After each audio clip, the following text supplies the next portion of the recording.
اللہ الرحمن الرحیم رب اشرح لی صدری ویسر لی امری واحلل عقدۃ من لسانی یفقہوا قولی صدق اللہ العظیم۔ متخاطبین حضرات، آج علامہ اقبال کا یوم پیدائش ہے۔ اس یوم پیدائش کی ایک روایت تھی کہ لاہور شہر میں علامہ اقبال نے خود اپنی ایک مجلس بنائی تھی جسے مجلس اقبال کہتے ہیں۔ وہ ہر سال ایک مختلف قسم کے احباب کو اکٹھا کر کے ایک گفتگو اور تقریر کا ایک سیشن کیا کرتی تھی۔ کچھ عرصے سے یہ روایت اب منقطع ہو چکی ہوئی ہے۔ اقبال کا وہ شعر اور وہ مصرع خاص طور پہ بیا مجلس اقبال یک تو ساغر کش، کیا ہو مجلس اقبال میں آ کے بیٹھو اور ایک دو ساغر جو ہے وہ تم لے لو۔ یہ ساغر ظاہر بات ہے وحدت کا، توحید کا جام تھا، سید الانبیاء صلی اللہ علیہ وسلم سے عشق کا جام تھا۔ آج اس فراز کے اسٹوڈیو میں چند احباب کو جمع کر کے چھوٹی سی گفتگو کا اہتمام کیا گیا ہے، اور یہ بتانے کی کوشش کروں گا کہ اقبال اس پوری کی پوری ملت اسلامیہ کا کتنا بڑا ستارہ تھا، درخشندہ ستارہ، جس کی روشنی جو ہے وہ نہ صرف پاکستان اور بر صغیر پاک و ہند تک محدود تھی، بلکہ پوری دنیا کے جتنے بھی مسلمان اس وقت زندہ ہیں ان کے بارے میں اس کا درد اور اس کا کرب اور اس امت کی نشأت ثانیہ کے بارے میں اس کی جو تڑپ تھی وہ نمایاں تھی۔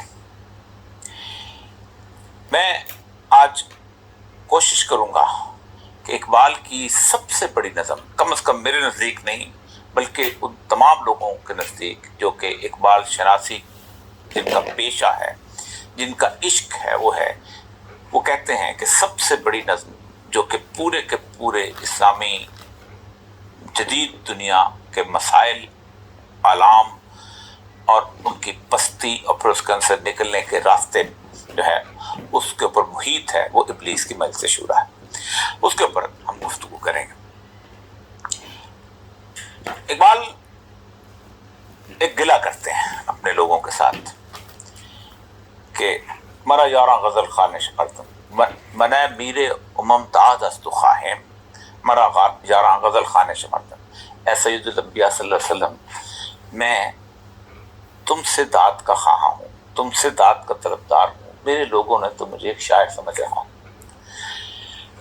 اور بنیادی طور پر شاعری انہوں نے اختیار کی تھی تاکہ بات لوگوں تک پہنچائی جا سکے، اور اس کے بارے میں وہ ہمیشہ کہتے ہیں کہ نغمہ کجا من کجا ساز سخن بہانہ ایست، کہ نغمہ کیا اور میں کہاں، یعنی شاعری کیا اور میں کہاں، یہ تو ساز سخن یعنی بات کرنے کا ایک بہانہ ہے، اور اس کے اصل قطار بھی کشم ناقہ بے زمام را، میں تو اس اونٹنی جو امت مسلمہ کی ہے یہ بالکل بھٹک گئی تھی، اس ناقہ کو پکڑ کے اس کو راستے پہ لا رہا ہوں، اور میں کہ میری غزل میں ہے آتش رفتہ کا سراغ، میری تمام جستجو کھوئے ہوں کی جستجو۔ یہ اقبال نے کیوں ایسا لیا، اور اقبال کا بنیادی علم کہاں سے تھا؟ اس کے بارے میں ان کے یہ جو 3-4 اشعار ہیں یہ آپ کے سامنے پیش کروں گا تو آپ کو اندازہ ہو کہ اقبال کی زندگی کہاں سے اور زندگی کیسے گزرتی رہی، اور اس کے اندر ان کا جو علم تھا اس کی بنیادی سورس کیا تھے۔ اقبال کہتے ہیں گر دلم آئینہ بے جوہر است، اگر میرے دل کے آئینے میں کوئی جوہر نہیں ہے، کوئی موتی نہیں ہے، کوئی خوبی نہیں ہے، درب حرفم خیر قرآن مجھ میں رست، یہ بہت بڑا دعویٰ ہے کہ اگر میرے دل کے آئینے میں، دل کی جو جگہ ہے جس کے اندر دنیا جہان کا علم ہوتا ہے، اس کے اندر قرآن کے علاوہ کوئی ایک لفظ بھی موجود ہے، چھوٹا دعویٰ نہیں، ہزاروں چیزیں ہوتی ہیں۔ آپ سوچ سکتے ہیں، آپ فلاں کتاب بھی آپ کے اندر ہے، فلاں شخص آپ کو بہت پسند ہے، بحرفم غیر قرآن اس میں، اگر قرآن کے علاوہ ایک لفظ بھی اس دل کے اندر موجود ہے، ای فروغت صبح آثار و ظہور چشم تو بے نندے معافی صدور، یعنی نبی اکرم صلی اللہ علیہ وسلم سے مخاطب ہو کے کہتے ہیں کہ تمہاری وجہ سے اس کائنات کے اندر یہ صبح طلوع ہوئی ہے، اور تو میری جو آنکھ کی روشنی جو ہے وہ تم سے ملتی ہے، پردہ ناموس فکرم چاک کو، اگر میرے دل میں قرآن کے علاوہ کوئی اور نفس موجود ہے تو میری عزت کو خاک میں ملا دے، میری پردہ جو ناموس کا بنا ہوا ہے نا اس کو تباہ و برباد کرنا ہے۔ ای خیاباں راز خارم پاک کن، اور میں تمہارا جو پھول ہے سید الانبیاء صلی اللہ علیہ وسلم، یہ بہت بڑا جو باغ پہ لگا ہوا ہے پھولوں کا، میرے جیسے کانٹے کو نکال کے باہر پھینک دو۔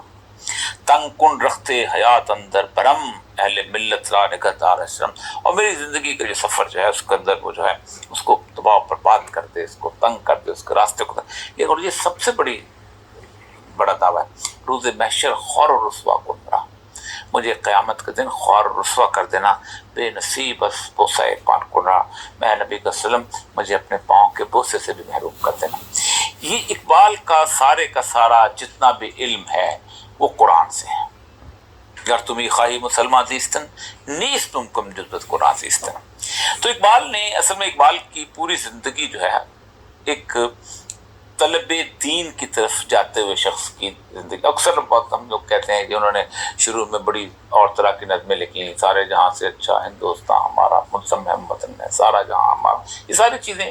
تو اقبال سوچ لینا چاہیے کہ پیغمبر اور شاعر میں اور فلسفے میں یہی فرق ہوتا ہے۔ رسول اکرم صلی اللہ علیہ وآلہ وسلم نے جب دعویٰ کیا تھا قریش کے سامنے، تو ایک دعویٰ کیا تھا اور وہی دعویٰ ان کی رسالت پر حق تھا۔ آپ نے کہا تھا قد لبثت فیکم عمر، میں نے تمہارے درمیان عمر گزاری ہے۔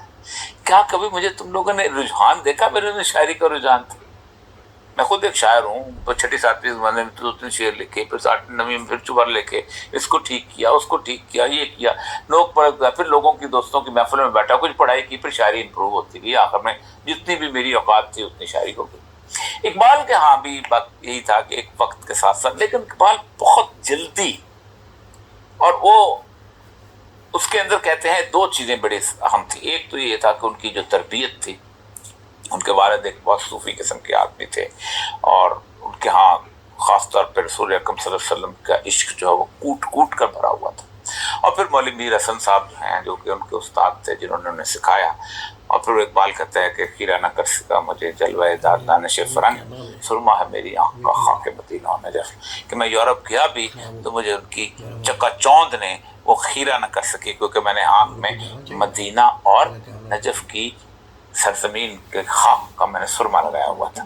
ظاہر بات ہے مدینہ میں تمام صحابہ ہیں، اور نجف میں سیدنا علی رضی اللہ تعالیٰ عنہ کا مزار ہے، ایک واحد وہی باہر ہے۔ تو یہ وہ کیفیات تھے جن کے اندر اقبال جو تھے آہستہ آہستہ بڑھتے گئے۔ لیکن اقبال نے آخری جو اپنی کتاب لکھی ہے، وہ کتاب ان کے زندگی میں نہیں چھپی، 1938 میں ان کا انتقال ہو گیا ہے، اور 38 کے بعد ان کا انتقال کے بعد یہ کتاب ارمغان حجاز چھپی ہے۔ اس کا بیشتر حصہ جو ہے وہ فارسی میں ہے، اور کچھ حصہ اردو میں بھی ہے آخر میں۔ اس کے اندر ایک تو بڑی مشہور نظم جو اکثر آپ لوگ پڑھتے ہیں، بڈھے بلوچ کی نصیحت جو ہے، وہ آج بھی آپ دیکھیں کہ کتنی ریلیونٹ نظم ہے۔ وہ تیرے بیاباں کی ہوا تجھ کو گوارا، اس دشت سے بہتر ہے نہ دلی نہ بخارا، جس سمت چلے تو صفت سیل رواں چل، باتیں یہ ہماری ہے یہ صحرا بھی ہمارا۔ اور دنیا کو ہے پھر مر کا روح بدن پیش، تہذیب نے پھر اپنے درندوں کو ابھارا۔ اور افغانستان کی صورتحال ذرا ملا کے دیکھیں کہ اللہ کو پامرتی مومن پہ بھروسہ، ابلیس کو یورپ کی مشینوں کا سہارا۔ اور یورپ کی مشینیں ابلیس، یہاں سے ابلیس کا کریکٹر سامنے آتا ہے کہ ابلیس بنیادی طور پر اس کائنات کے مر گئے خیر و شر میں اس کی کیا اہمیت ہے۔ دیکھیں اکثر اوقات ہم یہ کہتے ہیں کہ یہ دیکھیں اللہ تبارک و تعالیٰ نے خاص طور پہ ہم سے غلطی کروائی اور ہمیں جنت سے نکال دیا، اور ابلیس سے غلطی کروائی اور اس کو راندہ درگاہ کر دیا۔ تو بنیادی طور پر ایک بات یہ سمجھ لیجئے کہ دونوں کے رویے جو تھے وہی آئندہ پوری کی پوری آنے والی دنیا کے لیے علامت تھے خیر اور شر کی۔ ابلیس کا رویہ یہ ہے کہ اللہ نے کہا کہ جب میں اس مٹی سے بنائے ہوئے انسان کے اندر روح پھونکوں گا، نفخت فیہ من روحی، تو تم ان پہ سجدہ کر لے۔ تو سب سے پہلے تو فرشتے اس کے ساتھ، اللہ نے کہا کہ یہ لوگ جو ہیں، کیا تم چاہتے ہو کہ یہ جھگڑا کرے گا؟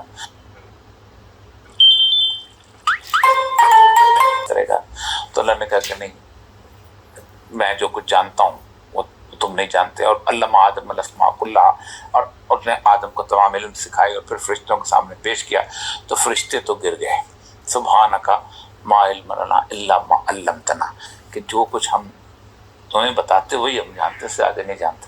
لیکن ابلیس نے کہا کہ خلقتہ خلقتنی من نار وخلقتہ من طین، مجھے آگ سے بنایا اور تمہیں، اور اس نے اس کا انکار کر دیا۔ غلطی سے بھی، غلطی آدم سے بھی ہوئی کہ کہا کہ اس درخت کو ہاتھ نہیں لگانا، اور اگر تم نے ایسا کیا تو تم بہت خسارے میں چلے جاؤ۔ آدم سے غلطی ہوئی تو آدم نے کیا کیا؟ ربنا ظلمنا انفسنا ان لم تغفر لنا وترحمنا لنکونن۔ تو کبر اور اللہ کے سامنے سرنڈر، یہ ہے پوری کائنات کی روح۔ اس نے کہا کہ میں اب تمہارے بندوں کو گمراہ کروں گا نیکی کے راستے سے، اور بیٹھ جاؤں گا کبھی اس راستے میں اس راستے۔ یہ پوری کی پوری کائنات آدم سے لے کے اب تک جو چلی آ رہی ہے، اس کے بارے میں اقبال کی ایک اور بڑی زبردست نظم ہے، ابلیس کے مل سے شورا سے پہلے، اقبال جبریل میں ہے نظم ان کی، اور یہ ہے کہ جبریل سے ابلیس ملاقات ہوتی ہے، اور ابلیس جبریل سے کہتا ہے ہمدم دیرینہ کیسا ہے جہاں رنگ، اے میرے پرانے دوست دنیا کیسی ہے؟ تو وہاں پر ابلیس جواب دیتا اس کائنات، اس زمین کے بارے میں نے بڑے بڑے فلسفی دیکھے ہیں، اس دنیا کے بارے میں ایک مصرے کے اندر اتنی خوبصورت بات نہیں کی جتنی اقبال کر گیا، سوز و ساز ہو، درد و داغ ہو، جستجو و عرص ہو، کہ پوری کائنات ان تین چیزوں پر محیط ہے، سوز و ساز ہو، درد و داغ ہو، جستجو و عرص ہو۔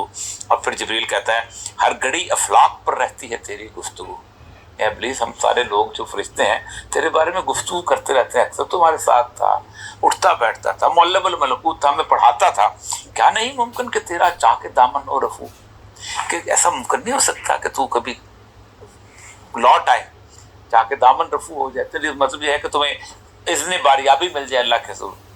اس پہ ابلیس جو ہے اپنے پورے تکبر کے ساتھ جواب دیتا ہے، اور یہ جواب اصل میں ابلیسیت جو ہے پوری کائنات میں جہاں بھی اللہ کا انکار ہوا ہے، جہاں بھی اللہ کے سامنے لوگ کھڑے ہوئے ہیں، جہاں بھی کائنات کے اندر، تو اصل میں یہ روح تھی کہ جس کے ساتھ کہ ہم اس کائنات کے مالک کو، وارث سب کچھ ہے، ہم سوچ کر سکتے ہیں۔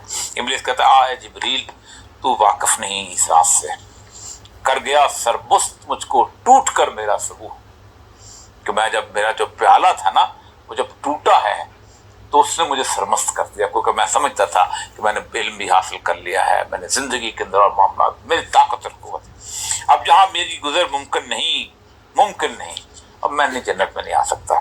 کس قدر خاموش ہے یہ عالم بے کاخو، یہ تمہارا جو جہان ہے فرشتوں کا، سجدہ کرتے ہو، تسبیح کرتے ہو، تحلیل کرتے ہو، نہ کوچے ہیں، نہ محل ہیں، نہ کچھ اور چیز ہے، کیا چیز ہے تم؟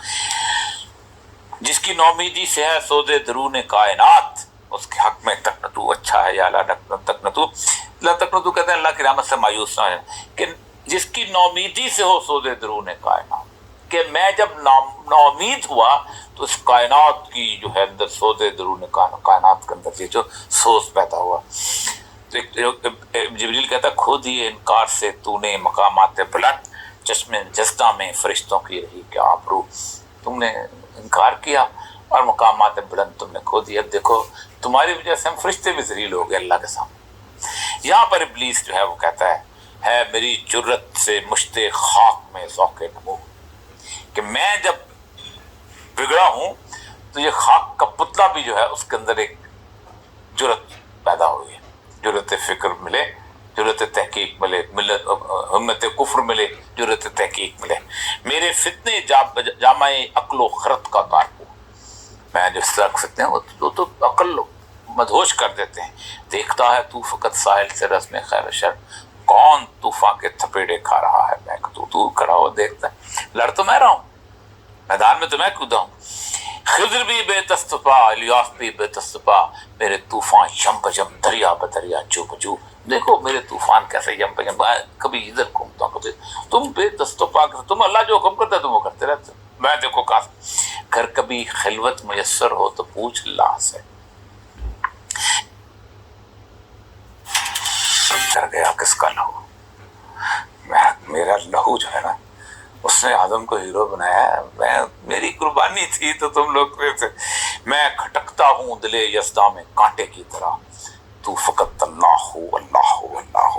دیکھو میں ہر وقت اللہ سوچتا رہتا ہے کہ ابلیس کہ میں اس کو یہ دعا سکھا دوں, میں اس کو یہ دکھا دوں, اتنے پیغمبر بھیجے میری ایک کے مقابلے کے اندر, اور تو اللہ وہ کرتا ہے, تیری کیا اوقات.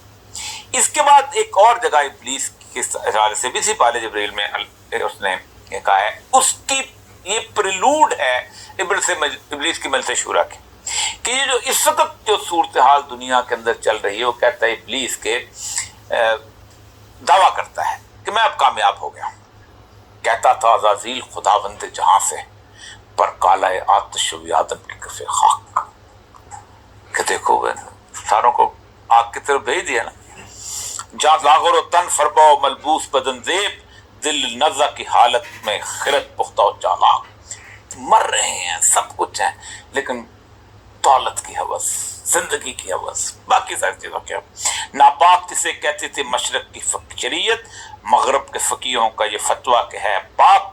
سود کے بارے میں اس نے گفتگو کی ہے کہ سود جہاں پر نہیں تھا انہوں نے حلال قرار دے دیا.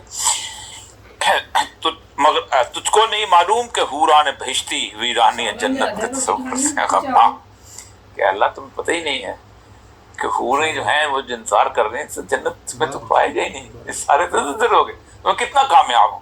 اس میں ایک اس نے بڑی خوبصورت بات کی ابلیس نے یہاں پہ, جمہور کے ابلیس ہیں ارباب سیاست, کہ جو جمہوریت کے یا جمہور کے یا لوگوں کے جو ارباب سیاست ہے نا, یہ اصل میں ہی اب شیطان بن گئے ہیں. باقی نہیں, اب میری ضرورت ہے افلاح, اب مجھے کوئی ضرورت نہیں, مجھے واپس بلا لو, میں میرا کام پورا ہو گیا. یہاں پر ابلیس کی وہ نظم جو ہے, اب اس کو دیکھیں کہ ابلیس اپنے کام میں کامیاب ہوا ہے, اور اس کے بعد اب یہ 1936 میں نظم لکھی گئی ہے.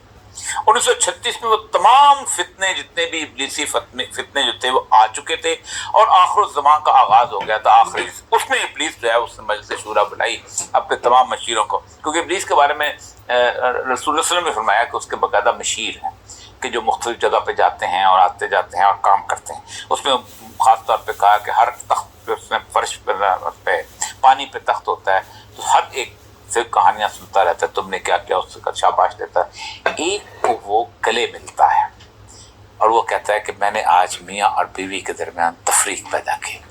یعنی یونٹ آف فیملی اتنا امپورٹنٹ ہے اسلام کے اندر کہ اس کا آپ تصور نہیں کر سکتے. آپ خود سوچیں کہ سب سے زیادہ جس شخص کی مدد درکار ہے, سب سے زیادہ جس کی مدد کی ترغیب دی گئی, وہ یتیم ہے. اگر اس کے سر کے اوپر ہاتھ پھیرو گے تو جتنے بال جو ہیں اس کے اوپر اللہ اس کے گناہ معاف کر دے. جو کسی یتیم کی کفالت کرے گا قیامت میں, کیوں, اس فیملی یونٹ ٹوٹ چکا ہوتا ہے. اس کا وہ بنیادی خاندانی نظام جو ہے اس سے وہ غیرہ بند نہیں ہو رہا تھا. تو یہاں پر ابلیس بیٹھے اور کہتے ہیں یہ عناصر کا پرانا کھیل, یہ دنیا تم, یہ پرانا کھیل جو عناصر کا. اب یہ اس میں بیسیکلی ابلیس, چونکہ ابلیس بول رہا ہے, تو ابلیس نے ہمارے ہاں بھی مٹیریلزم کے اندر یہ چیز اس نے سب کو لوگوں کو اندازہ ہے کہ یہ دنیا جو ہے یہ ایسے امیوبا آیا تھا, اور امیوبا سے یونیسیلر پارٹیکل تھا, پھر ڈارون کی پوری تھیوری آگے آگے بڑھتے بڑھتے بندر بنا یہ چیز. اسی طرح یہ کائنات کے اندر آگ تھی, آگ کا گولا ٹھنڈا ہوا, ٹھنڈا ہو کے اس کے پانی آیا, پانی سے بارش برسی, بارش برسی تو کھیت بگے, کھلیان اگے, پھر اس کے بعد حیات پیدا ہوئی. تو یہ عناصر کا پرانا کھیل, یہ دنیا ہے. دوں کہتے ہیں بڑی بڑی گھٹیا قسم کی چیز. وہ خود بھی سمجھتے, وہ ظاہر بات ہے فرشتوں کے ساتھ تھا تو اس کے مشیر بھی اس طرح کے تھے. تو دنیا کو ہمیشہ جو ہے گھٹیا کی صورتحال ہے. ساکنان عرش اعظم کی تمناؤں کا خون, ساکنان عرش اعظم کی تمناؤں کا خون وہ اس لیے کہتا ہے کہ ظاہر بات ہے فرشتے جو تھے وہ سمجھتے تھے کہ اب ہم نے اتنی عرصہ تسبیح و تحلیل کر لی ہے تو اب زمین کے وارث ہم بنیں گے, خلافت عرضی ہمارے ذمہ آئے گی. لیکن وہ انسان کریٹ ہو گیا, انسان کو یہاں بھیجا تو آ گیا. اس کی بربادی پہ آ جا ماتا ہے وہ کارساز جس نے اس کا نام رکھا تھا جہان کافروں. You know how we have this weekly carbon neutral challenge? کہ وہ اس کو تباہ کرنے والا ہے. بالکل ایگزیکٹلی جب اللہ تبارک فرماتا ہے جب کوئی نام لے انہوں نے تباہ, اب اس کو تباہ کرنا, کو سمجھتا ہے کہ یہ جو کائنات میں تقریر تھی اس کے اینڈ ٹائم آ گیا ہوا ہے, اور یہ اس نے اس کا نام رکھا تھا کاف, ان کے جناب میں اس کو کن فیکون, وَإِذَا أَرَادَ شَيْئًا أَن يَقُولَ لَهُ كُن فَيَكُونُ, اس کو اس نے کہا. یہاں پر اقبال ابلیس کی زبان بولتا ہے, میں نے دکھلایا فرنگی کو ملوکیت کا خواب. میں نے اسے کہا نکلو دنیا فتح کرو, دنیا تمہارے لیے. 1 کروڑ سے زیادہ یورپ کے لوگ, اسپین نکلا, پھر اس کے بعد ڈچ, ہالینڈ, ولندیزی نکلے, پھر اس کے بعد پورچگیز نکلے, پرتگال جو ہے اتنا سا ایک ملک ہے چھوٹا سا, پھر اس کے بعد برٹش نکلے آخر میں سب سے, پھر فرینچ اس سے پہلے بلکہ آگے ہوتے افریقہ میں. میں نے دکھایا فرنگی کو ملوکیت کا خواب, میں نے توڑا مسجد و دیر و کلیسا کا فسون. فرنگیت خواب آیا ہے 17 سینچری کے آس پاس. فرینچ ادھر نکل گئے, اسپینش نے 1492 میں امریکہ فتح کر لیا, اس کے بعد فلپین کے اندر اسپینش آ گئے, کیونکہ ظاہر بات ہے اسپینش ایک چرچ تھا بہت بڑا اس وقت. لیکن یہ جب اسٹیبلش ہو گیا تو کہتا ہے پھر اس کے بعد میں نے کہا کہ یہ چونکہ ابھی تک رومن امپائر کے اس پرانے چرچ کے محتاج ہیں تو اس کو کیسے توڑا جائے. کہتا پھر میں نے ان کے دل میں ڈالا کہ چرچ کی اور ریاست کی علیحدگی کر دو. سیکولرزم آیا, لبرلزم آیا, سارا کچھ. اب میں نے دکھلایا فرنگی کو ملوکیت کا خواب, میں نے توڑا مسجد و دیر و کلیسا کا فسون. اور میں نے کہا یہ پادری اس کی کیا, اس کو محدود کر دو. کس بات پہ محدود کر دو؟ بپتسمہ دے گا جب بچہ پیدا ہوتا ہے, اس کے بعد شادی کا نکاح کرائے گا, آئی ڈو کہلوائے گا, اور فیونرل میں آ کے کالا کپڑا پہن کے آ جائے گا. اور تو کوئی ضرورت نہیں, باقی نو بزنس سے. میں نے ناداروں کو سکھلایا سبق تقدیر کا, کہ میں نے ان کو کہا یار بیٹھے رہو, پیدا ہی اللہ نے غریب گھرانے میں کیا تھا, آگے کیا کر. اقبال کہتا ہے نا کہ ابس ہے شکوائے تقدیر جسنا, تو خود تقدیر جسنا کیوں, خودی کو کر بلند اتنا کہ ہر تقدیر سے پہلے خدا بندے سے خود پوچھے بتا تیری کہ محمد سے وفا تو نے تو ہم تیرے, یہ جہاں چیز ہے کیا اللہ کو قلم تیرے. کہتا نہیں, میں نے ان کو کہا نا, میں نے ناداروں کو سکھلایا سبق تقدیر کا, میں نے منم کو دیا سرمایہ داری کا جنون. دیکھیں کیسے وہ کہتا ہے میں نے اس کائنات کے کو تباہ و برباد کرنے کے لیے جو منم تھا, جو مالدار تھا, اس کو کہا 1 فیکٹری نہیں, 2 factory, 3 factory, 5 factory. Bill Gates کے کو کمپیٹ کرنا ہے. تم نے وہ جو اوناسس تھا اس کے بیری بیڑے کی طرف اور بہت سارے بیری بیڑے بنانے ہیں. تم نے آج کے ایلن مسک کا مقابلہ کرنا ہے. میں نے اس کو جنون میں گرفتار کر دیا دولت کی, اس لیے اس نے غریب کو نہیں دیا. جو اسلام کہتا تھا کہ تم آت المال علی حبہ ذوی القربى والیتامى والمساکین. دیکھو مال کو خرچ کرو جس سے تم محبت کرتے ہو.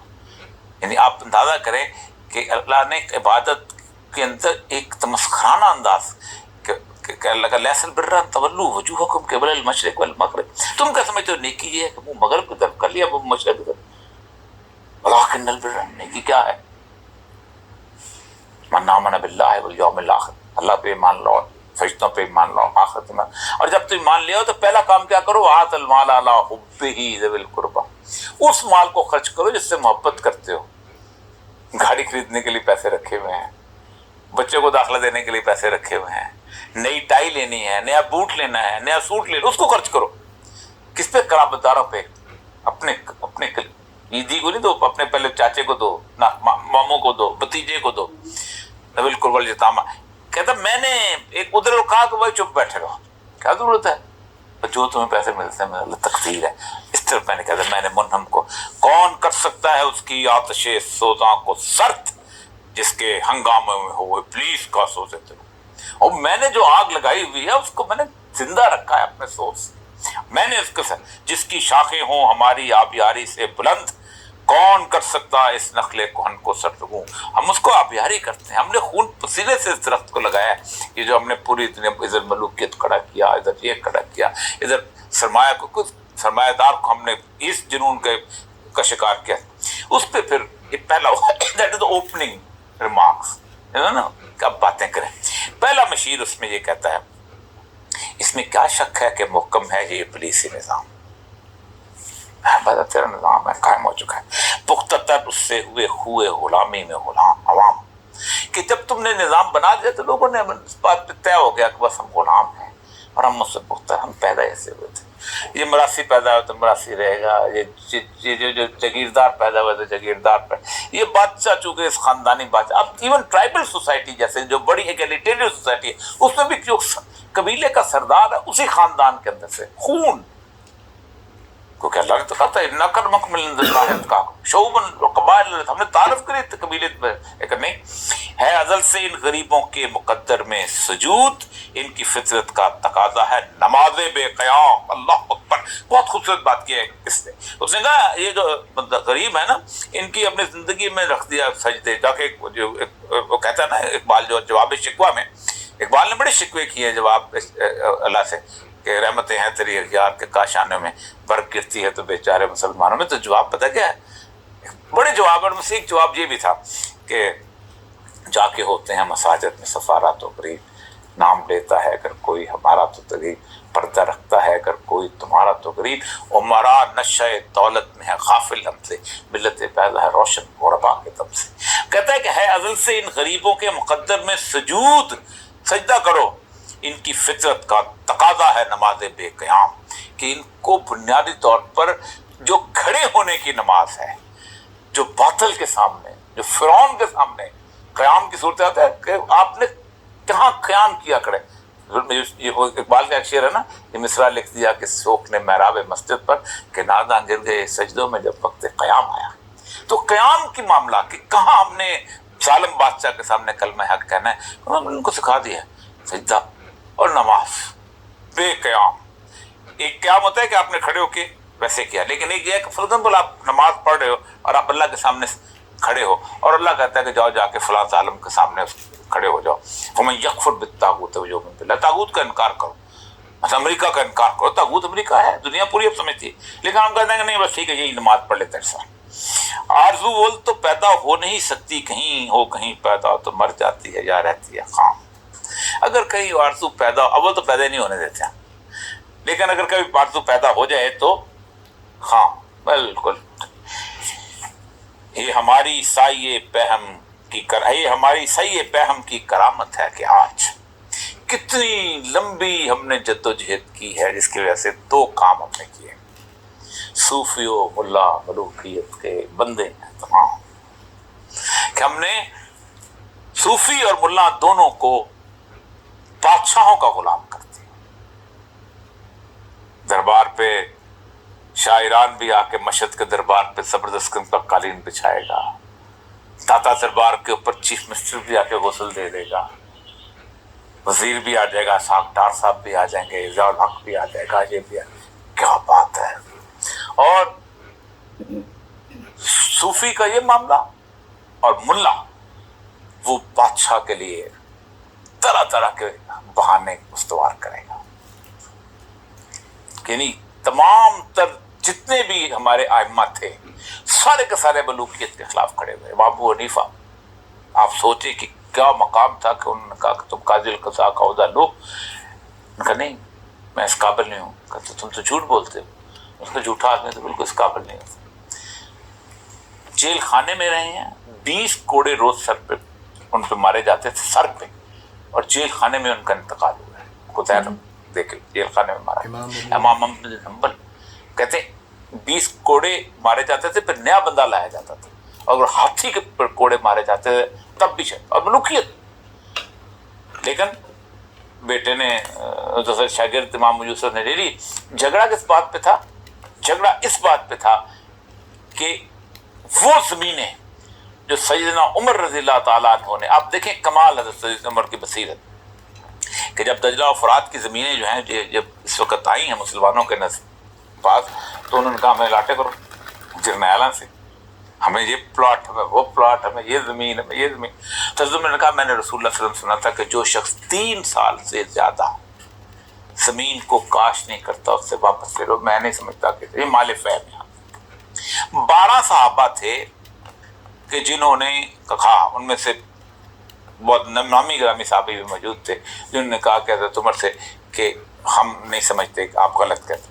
تو حضرت عمر نے دعا کی کہ اللہ اگر یہ غلط ہیں تو مجھے موت دے دے، اور میں غلط ہوں تو ان کو موت دے دے. 6 مہینے کے اندر اندر 12 کے 12 صحابی فوت ہو گئے.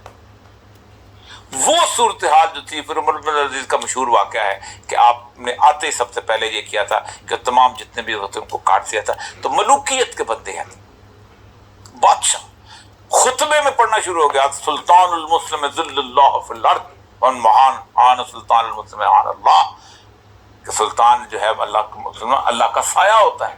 ذل الہی آپ سنتے ہوں گے، یہ وہیں سے نکلا ہے. اور وہ اگر جو اس کی احانت کرے گا اللہ اس کی احانت کرے گا. باقاعدہ ان کو اوتھینٹیکیٹ کیا. پوری کی پوری فکر میں یہ تھا کہ آپ جو ہے یہ جو بغاوت ہے یہ غلط ہے، ایک محکم ریاست ہے اور اگر آپ کو کفر پہ تلقین نہیں کرتی تو اس کے لیے کھڑے رہو. یعنی جو کوئی بھی کفر کی حکومت تھی اس کو جائز قرار دے دیا. طب مشرق کے لیے موضوع یہی افیون ہے، ورنہ قوالی سے کچھ کمتر نہیں علم الکلام. اس نے کہا کہ یہ جو اس علم الکلام یہ بھی مسلمانوں کا بڑا زبردست قسم کا ایک، جب اس طرح کی صورتحال ہوتی ہے تو پھر بحثیں بڑی مزدار ہو جاتی ہیں. بحثیں پھر یہ ہو جاتی ہیں کہ اللہ تبارک و تعالیٰ کی قدرت کے مظاہر کیا ہیں، اللہ تبارک و تعالیٰ جو ہے کیا ایک اور نبی رسول اللہ علیہ وسلم تخلیق کر سکتا ہے.